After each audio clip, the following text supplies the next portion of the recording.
everyone, welcome to Singletrack. My name's Will, and behind me here I have a brand new test bike. In fact, this bike is so new, I've not ridden it yet, but I'm about to take you guys out for the very first test ride.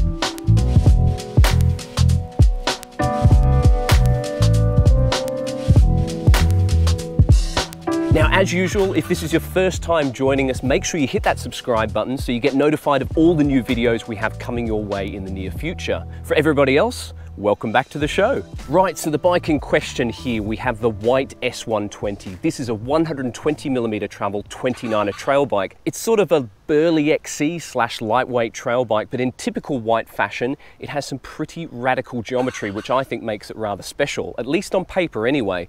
We've got a 65.5-degree head angle, which is really slack for a bike of this genre. We've got a long top tube. The medium bike that I'm riding here has a reach of over 450mm, so quite slack, quite long. Now, there are loads of really neat features on this bike. I'm not going to go into too much detail on those right now. What we're going to do though is we are going to get out on the trail. I'm going to take you along with me. The idea of this first ride is for me to get acquainted with the new test bike. So it's an opportunity to get familiar with the bike and get it dialed in for longer term testing. So if you've got any questions for me while you're watching this video, drop them into the comment section below and I'll do my best to answer them for you. But right now we'll jump on the bike and we'll get out on the trail. Alrighty. Okie doke, so we are starting on the section of the Goldfields track. Now this is a shared walking and mountain biking trail. Extends between Bendigo to Ballarat. It's about 210 kilometers in total. I'm not going to do quite all of that tonight. I'm just going to do a little section here. It's a really good warm-up to start off with. It's going to take me to some other trails that I'll be riding. It's a good kind of section to warm up on. Get the legs and whoo, way. Nice little technical rocky section coming down some stairs here as well. Oh yeah, oh. Nice little drop there just to see how we're using the travel on the rear suspension and on the fork too. On that note, I've got the suspension set up fairly standard settings at the moment. So on the rear shock, we've got 30% sag. On the fork, I'm running about 23% sag. So we'll see how that goes tonight. First thing I can notice just along this starting pedal is that the saddle needs a little bit of adjustment. The height's pretty good. Fairly familiar with my saddle height, but the tilt needs adjusting. At the moment, it's a little bit nose up. I can feel that nose kind of pushing into my groin. It's not ideal. So what we're going to do, use my trusty little tool here, T25 Torx key. There we go. Back off the rear a little bit. All right, so much better. That small change in the saddle tilt has made the world of difference. I've got the fork set up as per Fox's guidelines for my weight, around 70 kilos loaded up with gear, which means I've got about 74 PSI in the fork and the rebound is set to 10 clicks. I normally find Fox's recommendations can be a little bit springy, a little bit fast. So I'm just going to quickly, while I'm thinking about it, just add another click of rebound damping just to slow it down a touch. So now we're at 9 clicks. Let's get a feel for that. Yeah, that's a bit nicer. It's sort of, and I'm going to do the same to the shock. Just slow that down a click. Don't want the suspension rebounding away too fast from us. That means on chattery, rocky stuff, front tire is more likely to bounce off the rocks. It's not going to follow the terrain nice and smoothly. It's going to pogo. And when it pogos and the tire's in the air, you don't have any traction. So I want to slow that rebound down a touch just to make sure everything is staying nice and consistent following the terrain. Enough gas bagging about settings. I'm going to get into a really fun section of trail here. It's largely descending. There's some pretty nice rocky, rough descents, but at the same time, it's got some steep, pinchy uphills as well, which are going to really test, well, both the bike's climbing efficiency, but also my fitness. So here we go up here. Gets the heart rate going along here if you're pushing hard. You've probably got no idea on camera as far as the pitch of this trail is concerned.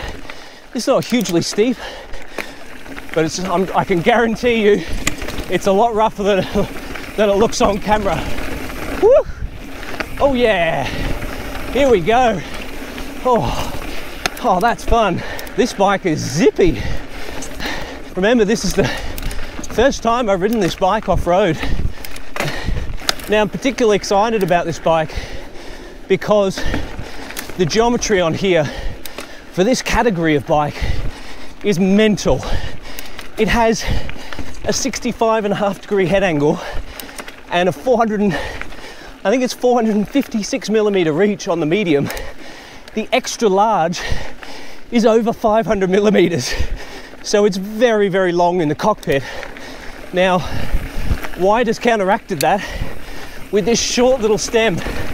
This is a 40 millimeter long stem, and the bars, 780 millimeters. They are quite wide for an XC trail bike, that's for sure. That bar width and stem length, they sound pretty nuts for a bike in this travel bracket, but they're made possible because of the slack head angle and that long front center. The other handling attribute that's interesting on this bike is it has a short fork offset. This is a Fox 34 step cast, lightweight 120mm travel. Oh yeah, there's full travel. Oh, this is good. I'm enjoying this already. This is a lightweight 120mm travel fork, and it's been spec'd with a 44mm offset instead of the more commonly spec'd 51. Now, I've talked about fork offset quite a bit in my last few videos, but in general, to sum it up, is that the short offset increases the trail figure, and the effect of a longer trail is more steady, stable front steering. Basically gives the bike, or the front wheel I should say, oh, pro line there around the tree, gives the front wheel more resistance to going offline. There's the end of that roller coaster trail. Good fun. Oh, this bike is feeling very good already. Can you tell I'm a little bit excited? First rides on any bike are always exciting, but I can tell you there, that bike was absolutely owning that section. So I'm interested to see how it goes on the next bit of trail. I just want to make a quick adjustment to the lever reach. It's not too bad at the moment, but I just want the levers a little bit closer into the grip. So thankfully these Guide RS brakes actually have a tools-free dial here. So we've just got 2 clicks there on the left and 2 clicks on the right. Yeah, that's great. Such a small little change, but it does make a big difference. All right, let's get up this climb. Okie doke, so we're heading up One Tree Hill, up a fairly rocky, kind of rutted out climb. Now, I should point out that the name of this hill is slightly misleading. There are clearly more than one tree here. Right, so I was talking before about the progressive geometry on this bike. That slack head angle, short fork offset, long reach. But although it's quite a long top tube, Whyte's been able to rein it in both by using a short stem, but also a relatively steep 75-degree effective seat tube angle. Now, for a bike with 120mm travel, you don't want to go too steep on that seat tube, because the reality is you're not sinking into the travel, sagging into the rear suspension as much as you would on, say, a 150mm bike. So, although there are some brands going steeper than 75, Whyte's seen that as a good number for this bike, and I can tell you it feels plenty comfortable. I'm able to get my weight forward, no worries there. And the suspension itself, feeling pretty good efficiency here. It is a 4-bar suspension platform. Oop, that's a tricky bit there. It's not unlike an FSR layout that you find on a Specialized, and the rear shock is fairly high volume. It's a Fox Float DPS Evol air can Whew. Getting through this rocky gully and making short work of it. Nice amount of anti-squat there. Just kind of keeping the pedals level, minimizing the bob. I'm going to be out of breath here. Oh, try and make it up here. I haven't bashed my pedals yet, so that's a good sign. Got decent bottom bracket height on this bike, which means there is clearance. All right, last little section, and then we're at the top. Oh. Whew. Here we go, up onto the road. Whew. Alrighty, so we've just climbed up the trail on the right here. Now we're going to head on the left. We're going to head on a nice traversing descent, and we're going to put to the test this bike's descending nous. Now, I'm not going to push it super hard. This is, after all, my first ride on this bike, so we're still getting to know each other. We'll see how this radical geometry of this 120mm travel trail bike handles this kind of washed out off camber, loose, rocky, rough and slidey trail. All right, take the inside line here. That's a new one I learned the other day. Woo. Wow, the suspension is working overtime. I can feel it.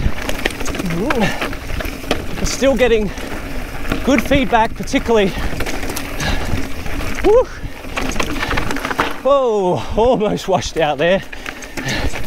Bear in mind that the tyres I'm running on this bike that come stock, Maxxis Forecaster on the front, Maxxis Crossmark 2 on the rear, nice fast rubber, but I wouldn't say the most grippy for loose, rocky, fast descending like this. So we've got to keep it things. Woo. That corner there can catch you out. Oh, that's good times. Yes.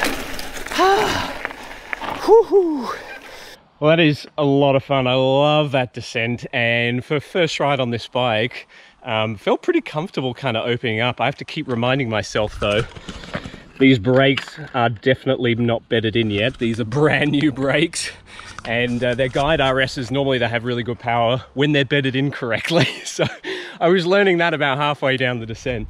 Bike's feeling pretty good so far. You can see getting fairly close to the top of the fork travel there, which is good. And it looks like I've kissed full travel on the rear shock there.